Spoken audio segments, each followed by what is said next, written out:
Hello aspirants, so let's see 14 January top the Hindu vocabulary. So first word వచ్చేసి unwavering. So vary అంటే ఏంటి, ఇలా ఇలా ఉండడం అంటే అది స్టేబుల్ గా ఉండదు. సో అన్వేవరింగ్ అంటే స్టడీగా ఉంటుంది అనమాట. సో స్టడీని మనం అన్వేవరింగ్ అంటాం. Next word tactical. So calculated అనమాట, ప్లాన్డ్ గా ఉండడము. సో మనం అంటుంటాం జనరల్ గా, నువ్వు చాలా క్యాలిక్యులేటెడ్ బిహేవియర్ నీది అని చెప్పి. సో క్యాలిక్యులేటెడ్ బదులు టాక్టికల్ వర్డ్ ని యూజ్ చేయండి. అంటే క్యాలిక్యులేటెడ్ గా ఉండడం, ప్లాన్ గా ఉండడం అనమాట టాక్టికల్ అంటే. నెక్స్ట్ కాన్వాలసెన్స్.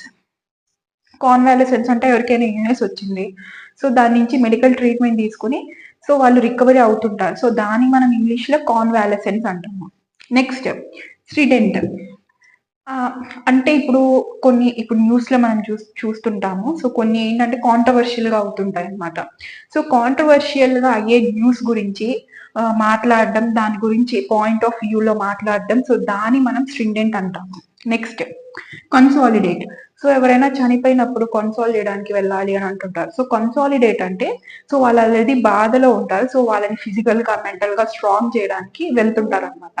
సో దీన్ని మనం ఏమంటారు, స్ట్రాంగ్ చేయడానికి వెళ్ళేదాన్ని, సో స్ట్రాంగ్ చేసేదాన్ని కన్సాలిడేట్ అంటాము. So don't forget to follow, subscribe, like and share.